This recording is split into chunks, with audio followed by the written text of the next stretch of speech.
오늘의 말씀은 누가복음 18장 15절에서 30절입니다.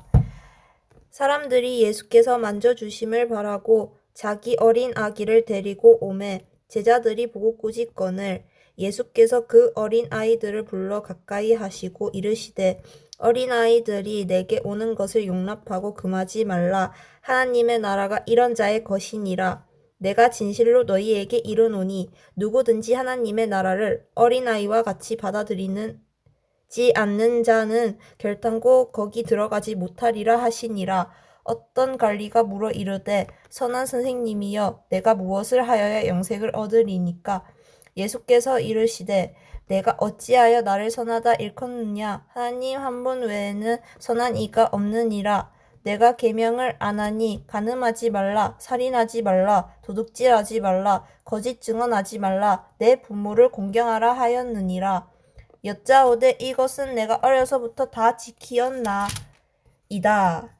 예수께서 이 말을 들으시고 이르시되 내게 아직도 한 가지 부족한 것이 있으니 내게 있는 것을 다 팔아 가난한 자들에게 나눠주라. 그리하면 하늘에서 내게 보화가 있으리라. 그리고 와서 나를 따르라 하시니 그 사람이 큰 부자이므로 이 말씀을 듣고 심히 근심하더라. 예수께서 그를 보시고 이르시되 재물이 있는 자는 하나님의 나라에 들어가기가 얼마나 어려운지 낙타가 바늘기로 들어가는 것이 부자가 하나님의 나라에 들어가는 것보다 쉬우니라 하시니 듣는 자들이 이르되 그런즉 누가 구원을 얻을 수 있나이까. 이르시되 물을 사람이 할 수 없는 것은 하나님은 하실 수 있느니라. 베드로가 여짜오되 보옵소서 우리가 우리의 것을 다 버리고 주를 따랐나이다.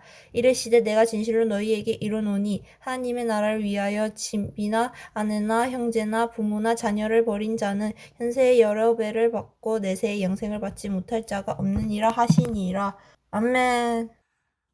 여러분 어른들 중에 어린아이를 좋아하지 않는 어른들이 가끔 있습니다.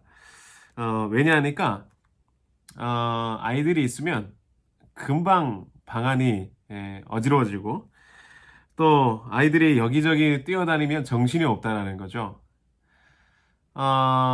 옛날에 그 약장수라는 사람들이 있었지 않습니까? 그들도 어린아이들을 싫어했습니다.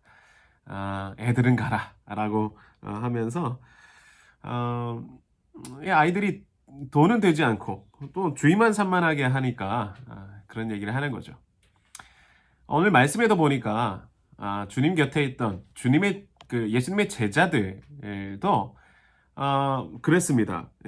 어떤 그 부모들이 어린아이를 데리고 이렇게 오는데 여기서 이 말하는 어린아이는요, 초등학교 정도 되는 어떤 초등학생 정도 되는 그런 그 큰 애들이 아니라 아주 갓난 애기입니다.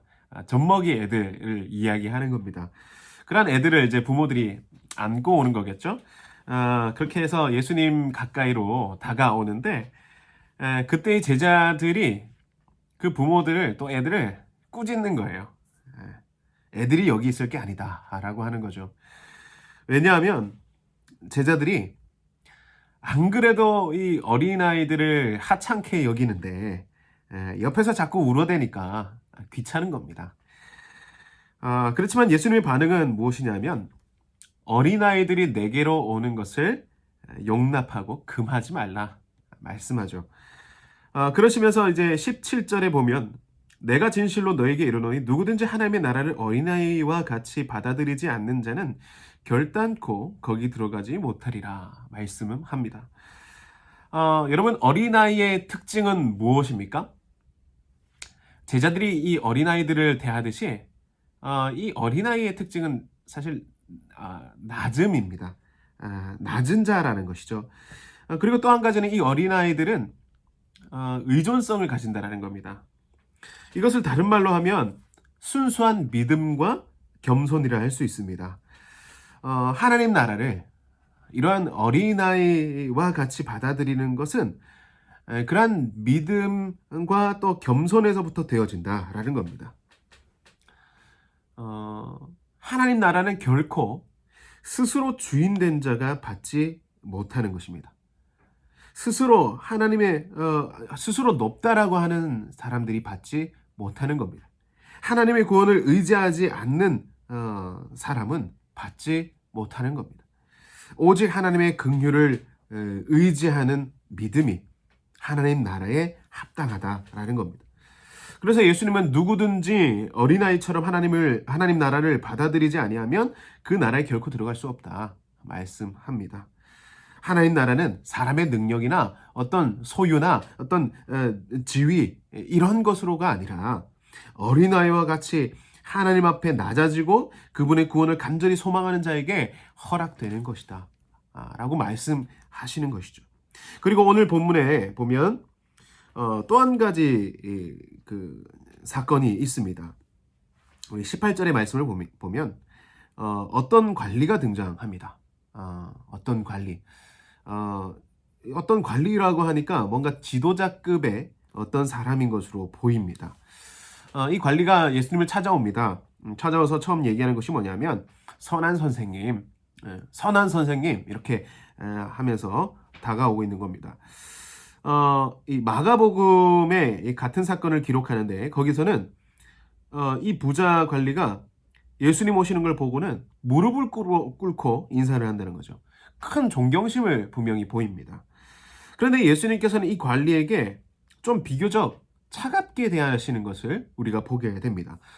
비교적이라고 하는 것은 아까의 첫 번째 사건, 어린아이를 만나주시는 그 예수님께서 그 어린아이를 굉장히 따뜻하게 맞아주시면서 안아주시고 또 품어주시고 하는 그래서 하나님 나라는 이런 어린아이와 같은 사람의 것이다 라고 말씀하시면서 굉장히 기뻐하시는 그런 모습이 그려지는데 그런데 이와는 다르게 반응을 하시는 것이죠.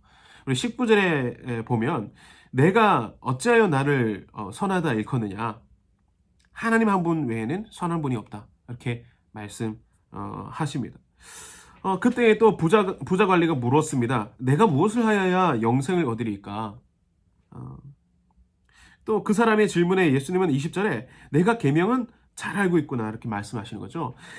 간음하지 말라, 살인하지 말라, 도둑질하지 말라, 거짓 증언하지 말라, 내 부모를 공경하라 이런 것들 네가 잘 알고 있구나 말씀합니다. 그런데 그랬더니 이 사람이 뭐라고 합니까? 네 그건 다 잘 지키고 있습니다. 예, 그거는 제가 다 지키고 있습니다. 잘 하는 거죠. 뭐 또 부족한 거 있습니까? 이렇게 얘기하는 거예요. 자신이 퍼펙트하다, 완벽하다 이야기를 하는 것입니다. 어쩌면 이 부자 관리가 예수님의 이 말씀을 기다렸던 것 같아요. 네가 계명을 잘 아는구나. 청년이 기대했던 이 다른 복음서 보면 청년이라고 얘기하는데 이 부자 청년, 부자 관리가 정말로 기대했던 예수님의 말씀이었을 것입니다. 어떻게 영생을 얻습니까? 계명을 알아야 한다. 예, 그럼요. 잘 알죠. 잘 지키고 있습니다. 그럼 영생을 얻을 수 있는 거 맞죠, 선생님? 하나님 나라 갈 수 있는 거 맞죠? 이 부자 관리의 시나리오였어요. 예수님께 듣고 싶은 대답이 있었던 거죠. 기다렸습니다. 그리고 당당하게 대답했습니다. 계명 다 내가 지켰습니다. 그런데 예수님께서는 이제 자기 흐름대로 시나리오를 이어가십니다. 부자 관리에게 말씀하시는 거죠. 너 그런데 한 가지 부족한 것이 있어. 너 한 가지 부족한 것이 있어. 네가 가지고 있는 그 소유 팔아서 가난한 사람에게 주어라. 그리고는 말씀하시는 것이 와서 나를 따르라 하십니다. 이 부자 관리, 아까도 말씀드렸지만 굉장히 예의 바르고 참 괜찮아 보이는, 외적으로는 그렇게 보이는데 율법도 잘 지키는데 그런데 그 신앙으로 포장된 또 계명을 열심히 지키는 그 열심 안에 가려진 무언가가 있는 겁니다. 하나님 나라에 합당하지 못한 아주 결정적인 것이 있는데 그것이 뭐냐면 어린아이 같지 못한 모습인 거죠. 하나님만 의지하는 순수한 믿음과 겸손이 없는 것입니다. 하나님 아닌 다른 것으로도 살 수 있겠다 하는 마음이 있는 겁니다. 돈이 있으니까 이거 안 되면 저거 하지 라고 하는 그런 마음이 있는 겁니다. 정말로 젠틀한 모습으로 그럴듯하게 다 갖춘 지성인과 교양인 같지만 예수님께서는 그런 그 안에 있는 잘못된 믿음, 그 중심의 문제를 보고 말씀하시는 거예요. 여러분, 우리가 우리의 의를 내세우고 우리의 노력과 실력을 자랑 삼아 살아가는 일이 얼마나 많습니까? 그러나 내 재물을 의지한다면 당연히 하나님을 의지할 수 없습니다. 자신의 지식을 의지하고 자신의 능력을 의지한다면 하나님을 의지할 수 없습니다. 자신 스스로 높다 여긴다면 하나님 나라를 볼 자가 없고, 자기를 낮추고 하나님의 긍휼을 구한다면 하나님께서 약속하신 나라를 우리에게 선물로 주실 것입니다. 여러분, 하나님 앞에 겸손하게 나아갈 수 있길 바랍니다. 주님 아니면 나는 아무것도 아닙니다 라는 그런 마음으로 주님께 매달릴 수 있는 우리 모두가 되기를 바랍니다. 혈류증 여인처럼, 또 바디메오처럼, 향유 부은 여인처럼 주님께 매달릴 수 있길 바랍니다. 나를 불쌍히 여기소서. 내게 자비와 긍휼을 베풀어 주옵소서. 그런 기도를 드릴 수 있는 우리의 모습 되기를 바랍니다. 예수님께서 부자 관리에게 말씀하시죠. 와서 나를 따르라. 나를 따르라. 하나님을 전적으로 신뢰하는 삶으로의 부르심입니다.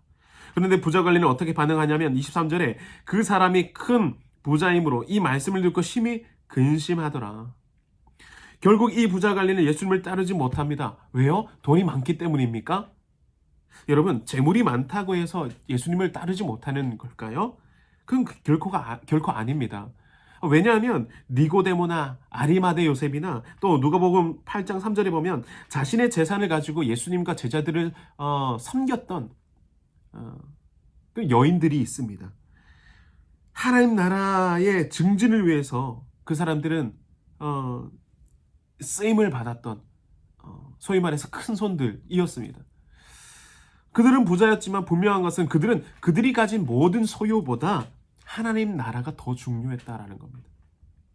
나를 따르라 하는 부르심에 기꺼이 주님만을 신뢰하는 삶으로 살아갔습니다. 여러분, 이제는 우리가 하나님의 그 부르심 앞에 서 있다는 거죠. 전적으로 주님을 신뢰하고 순수하게 주님을 믿고 겸손히 주님의 긍휼을 구하며 살아가는 삶으로 우리를 오늘도 초대하십니다. 여러분, 근심하며 오늘 하루를 시작하지 않기를 바랍니다. 각자의 삶 가운데 임하는 그 부르심에 믿음으로 응답하실 수 있기를 바랍니다. 나의 잘난 것 모든 것 내려놓고 내가 뭔가 믿는 구석이 있었다면 이제는 하나님보다 귀하지 않음을 선포하면서 주님만 붙들 수 있기를 바랍니다. 주님의 말씀 앞에 순수하게 순종함으로 응답할 때 하나님 나라의 백성으로서 그리스도의 제자로서 하나님께 흡족함이 되고 하나님의 자랑이 되는 우리의 삶이 될 줄 믿습니다. 그때에 어린 아이를 그 품에 꼭 안으신 것처럼 우리도 꼭 안아주실 줄 믿습니다. 여러분, 오늘 이 하루 정말로 믿음으로 하나님 나라를 누리시고 정말로 믿음으로 승리하시는 저와 여러분 되시기를 주님의 이름으로 간절히 소망하며 축복합니다. 우리 기도하겠습니다. 하나님, 오직 주님만을 신뢰합니다.